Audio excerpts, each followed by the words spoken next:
Pessoal, boa noite. Nós vamos continuar a nossa mostra. Agora nós trazemos um projeto de dois alunos, o Anderson Alvarenga e a Fernanda Bom Tempo, que o tempo está sempre bom, ensolarado, não é? Não podia resistir esse bocadinho. E eles vão apresentar uma palestra para vocês sobre o funcionamento do piano. Esse é o projeto deles.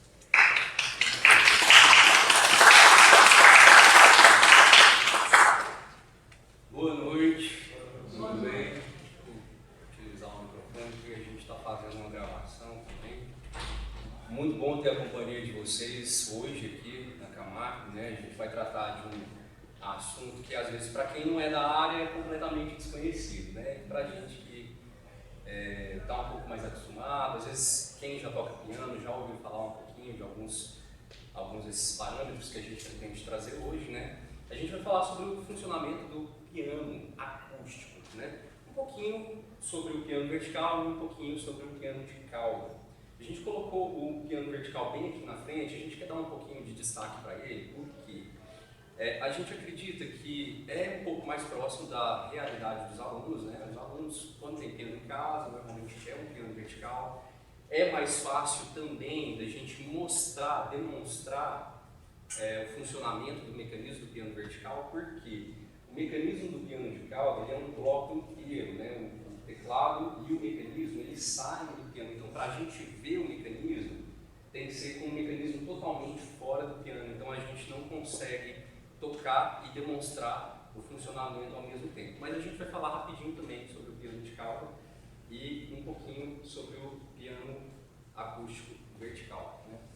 E a gente vai começar falando um pouquinho sobre a questão da regulagem, a parte mais mecânica do instrumento, né? Porque quando a gente ouve alguém tocando, qualquer instrumento que seja, a gente costuma se atentar muito mais para o som do que para o fato de que tem um mecanismo ali por trás para produzir aquele som. E qualquer instrumento vai funcionar dessa maneira.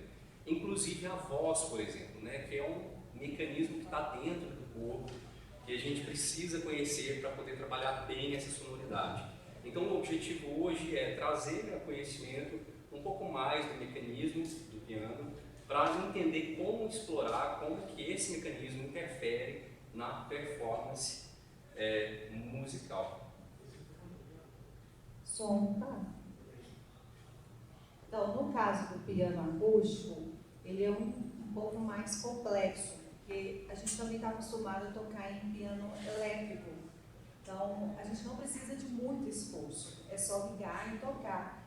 E no piano acústico, nós alunos, né, de piano precisamos conhecer como que funciona dentro do piano. Assim como o Anderson falou, a nossa voz, quem é cantor, ele precisa de conhecer como que funciona a voz de um cantor. Então, nós precisamos de conhecer internamente como que funciona para produzir um som melhor. E é o que a gente vai demonstrar para vocês aqui agora, como que funciona dentro do piano acústico.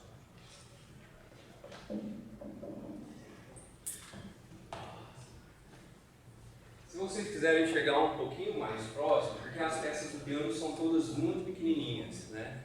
Então, para a gente conseguir ver isso tudo bem de pertinho, talvez seja legal a gente estar um pouco mais próximo. Vocês fiquem à vontade. Mas eu, se fosse vocês que estão aí no fundo, iria para as cadeiras da frente, tá? Porque isso vai fazer diferença durante a explicação.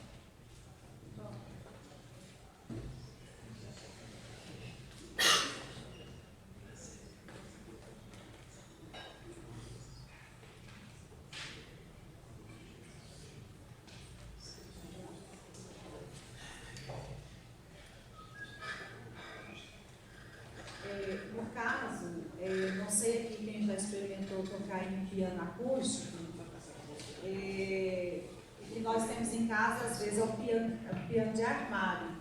E, às vezes, quando nós vamos tocar uma tecla, ela não funciona. Muitas das vezes, isso é a construção do mecanismo, que é o desequilíbrio de regulagem, né, que o Anderson vai demonstrar agora para nós.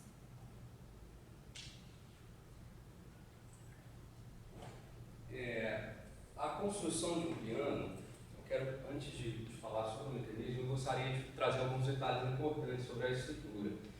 Porque existem muitos pormenores que às vezes a gente nem imagina, né? Uma das coisas mais legais que faz toda a diferença para a gente entender o assunto de hoje é que o teclado ele é apenas um primeiro ponto de contato entre quem vai tocar e o som que vai sair. Então, até que o som aconteça, existe uma série de peças que se movimentam para fazer com que as cordas vibrem, porque o som é isso, o som é movimento, né? Então, para que uma corda oscile, uma outra peça em movimento, ela tem que percutir essa corda para que a gente possa, então, escutar o som que vai sair do piano, né? E alguns detalhes da construção, isso pode fazer toda a diferença para quem vai escolher um instrumento, por exemplo. Os cavaletes são uma das peças mais importantes do piano, né? Os cavaletes são essas peças de madeira que ficam aqui embaixo. A região dos graves tem um cavalete próprio e a região dos médios tem um outro cavalete que começa aqui embaixo e termina cá em cima nos agudos, certo? Então é importante a gente ver o estado de conservação dessas partes, ver se não tem nenhuma rachadura. É muito difícil um piano mais antigo não ter nenhum tipo de fissura na estrutura. Provavelmente a madeira já cedeu um pouquinho, ela já dilatou, já tem um tempo de uso, então alguma fissurazinha vai ter, mas é importante que essa fissura não seja muito grande, não tenha um degrau, que os pinos, os cavaletes não estejam abrindo, certo? As cravelhas, elas têm uma angulação para resistir à pressão que a corda faz contra o seco.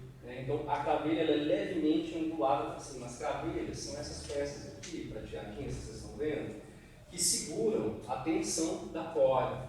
Então essa cravelha ela não pode estar para baixo, porque senão a corda puxa ela e ela não consegue sustentar a afinação. Ela não pode ser reta, ela é levemente angulada para cima, para fazer uma pressão contra a corda. Isso garante maior estabilidade para a afinação. Uma outra coisa, o anel da corda em volta da cravelha não pode estar muito próximo à chapa, porque isso é um sinal de que a cravelha já foi muito batida, já chegou muito profundo. Então, na hora que for afinar, às vezes não tem nem para onde a corda subir mais, de tão próximo que já está da chapa. Então, todos esses detalhes eles vão fazer diferença na hora de escolher um instrumento, né? E o que eu estava falando sobre o teclado ser um primeiro ponto de contato entre quem vai tocar e o piano, né? É importante, todas essas peças que vocês estão vendo, a Fer falou sobre a construção do mecanismo, né? De um mecanismo mais robusto, mais simétrico. Então o mecanismo ele é calculado na fábrica para respeitar alguns parâmetros e leis da física que otimizam o movimento.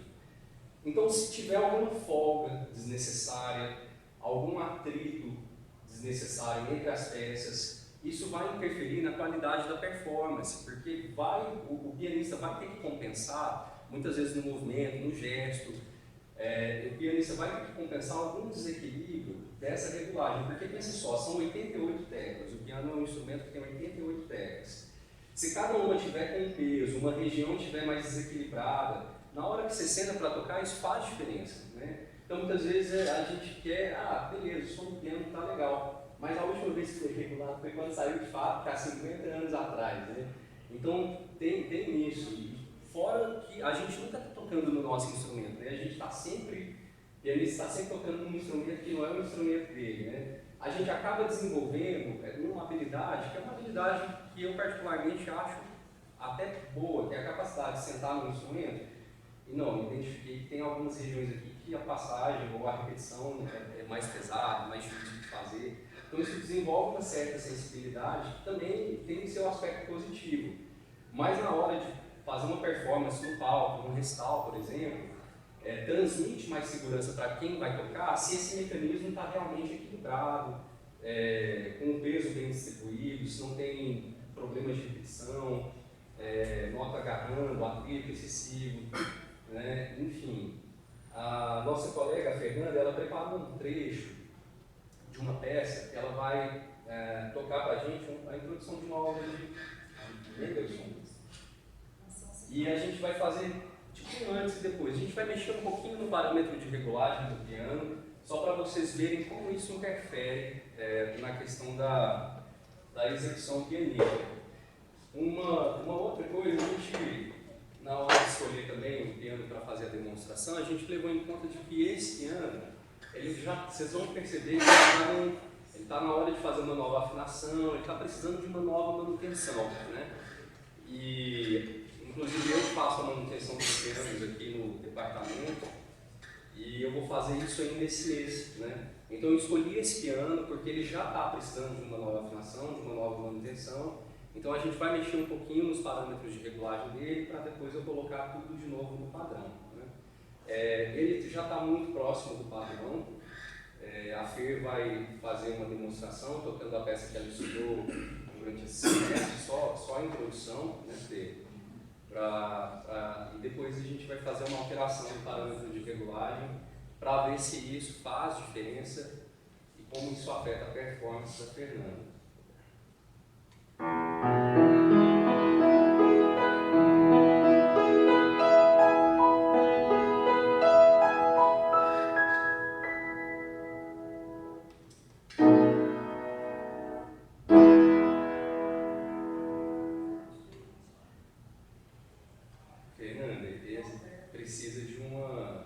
Precisa de um toque bem sutil, né? Essa introdução, ela é mais pianíssima, né? Então, eu vou mexer um pouquinho, segura aqui pra gente ler. Vou tirar ele só um pouquinho do padrão de regulagem, para você ver se você consegue fazer a mesma qualidade de pianíssimos, tá?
Montar um piano tem que ter um técnico.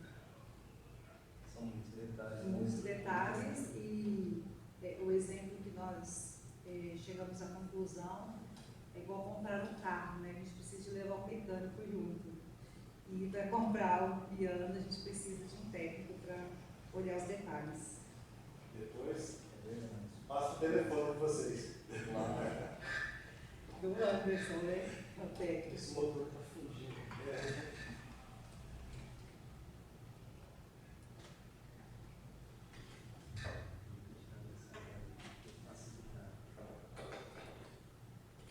Estou mexendo em um dos parâmetros de regulagem mais básicos, que é a regulagem do piloto.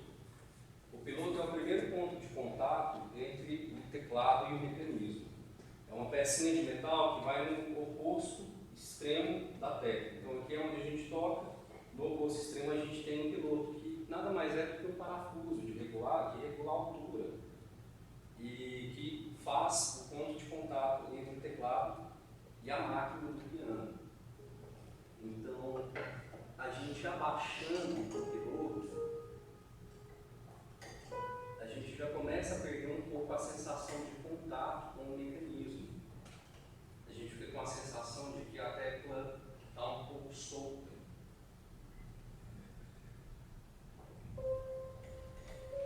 Em direção do folga.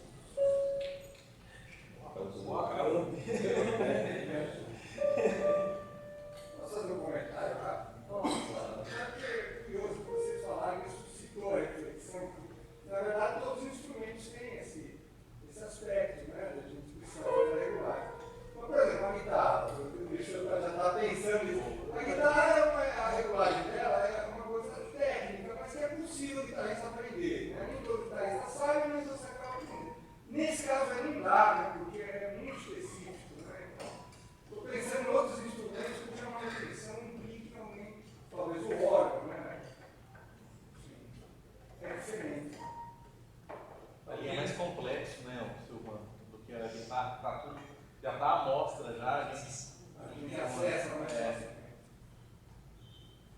piano, ele, dentro do desenvolvimento da história da música, ele representa um ponto em que o instrumentista passou a depender realmente, foi o Silvano que fez essa pergunta, né?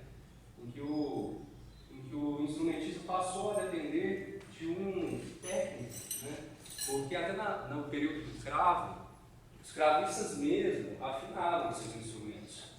Eles tinham esse domínio, né, ali do saltarello, que era uma peça muito mais simples, né? Você fazia a reposição de um plectro, que antes pinçava a corda, né? Depois se desenvolveu o martelo. Então, o desenvolvimento do piano, ele culminou com a Revolução Industrial, que mudou tudo, né? Na questão de produção dos instrumentos. E os pianistas passaram a depender de um técnico, porque a coisa técnica se avançou tanto durante esse período, né? Os componentes do piano, do cravo, né? Até então foram se tornando cada vez mais complexos, de forma que ou você tocava ou você dominava a arte de afinar e fazer a manutenção daquele instrumento. E a ideia desse mecanismo atualmente sempre foi mais ou menos essa ideia, porque é peça pra caramba esse mecanismo. Não, isso é uma história de quase 300 anos de desenvolvimento. Até chegar no formato do piano moderno, como a gente tem hoje, isso só veio a acontecer de fato durante o romantismo, mais para o final, né? Então, vários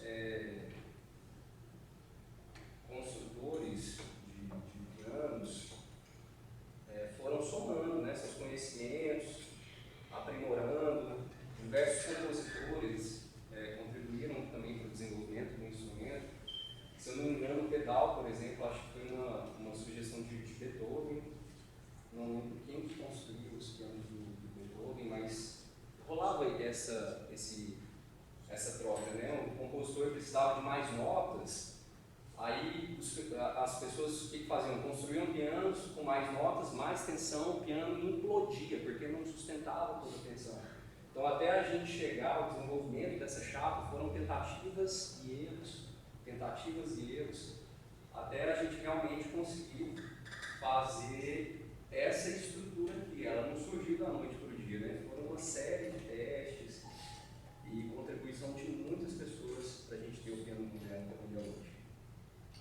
E no caso, você está mexendo aí na modalidade de piano. Isso. Eu estou trabalhando só nas notas que você vai precisar usar, para não... Vocês viram que é demorado, né? A regulagem é um negócio assim. Pois é, e mais uma observação assim, curiosa, mais uma dúvida mesmo, né?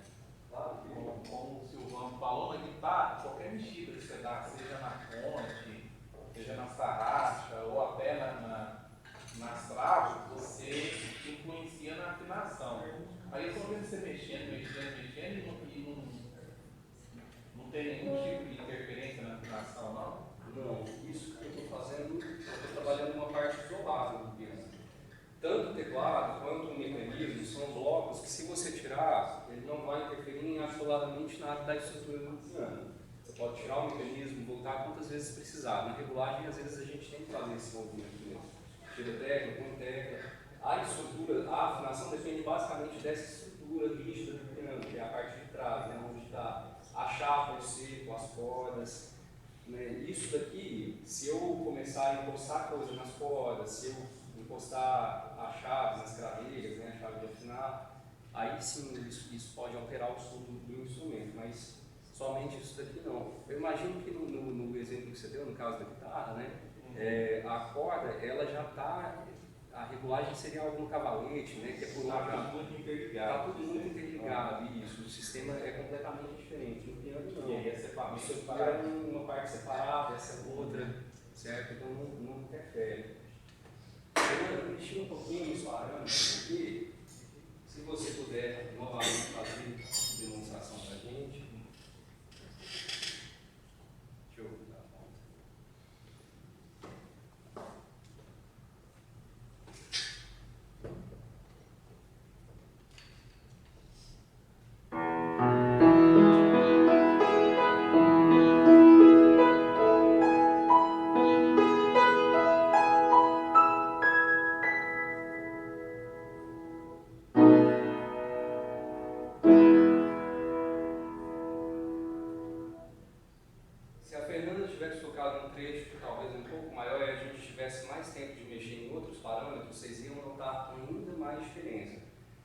é que foi a experiência, Fê? Acho que eu tenho que colocar mais força. É como se tivesse que compensar o toque, né? Se você talvez não soubesse que eu ia mexer no parâmetro de regulagem, você não ia chegar preparado, né? Você já chegou, ele mexeu no parâmetro, deixou... Mas a gente sente no toque quando a gente senta para... mais macias. É uma sensação de mole meio frouxa, né? Exatamente. E às vezes é isso que a gente sente quando a gente tem um piano em casa, né? Às vezes a gente não sabe o que fazer.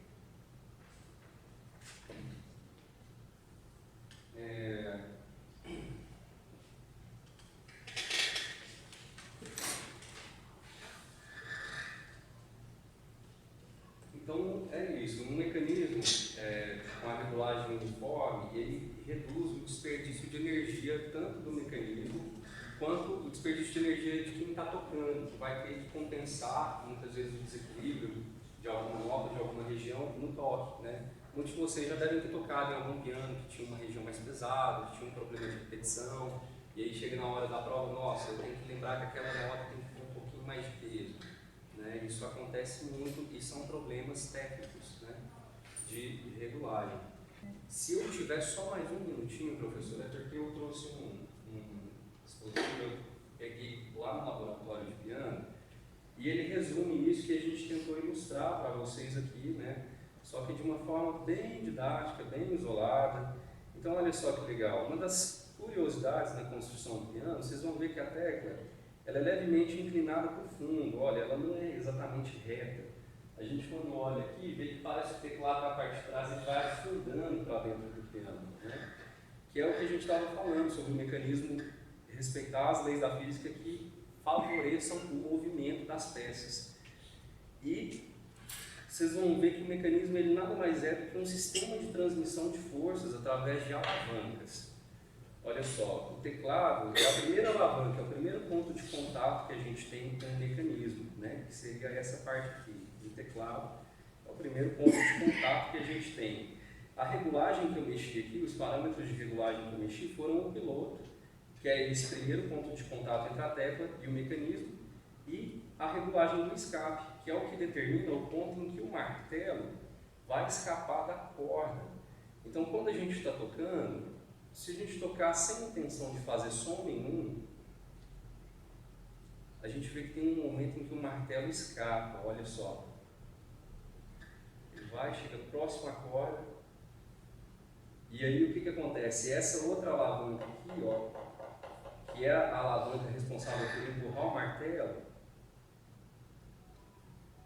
ela escapa da parte inferior, da base do martelo, permitindo que ele toque a corda, mas não fique preso nela.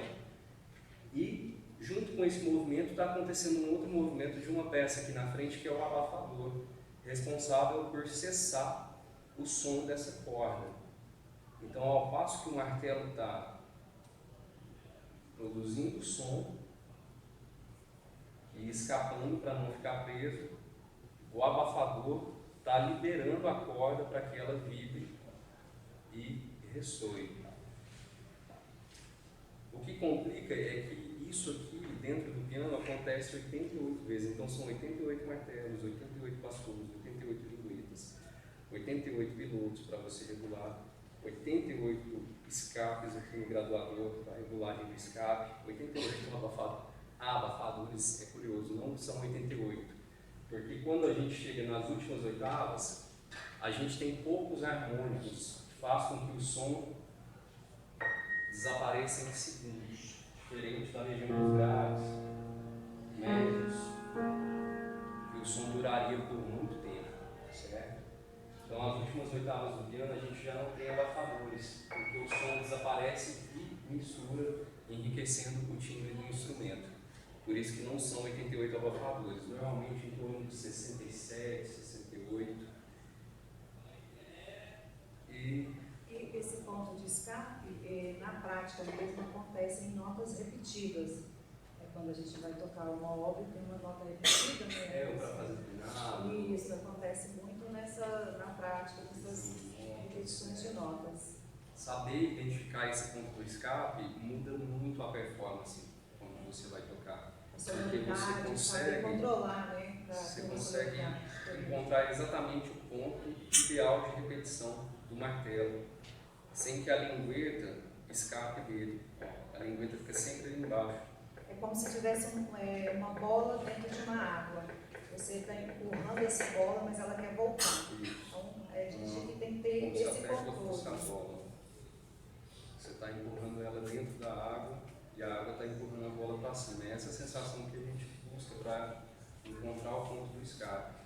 E isso melhora a qualidade da repetição, velocidade, qualidade dos pianíssimos.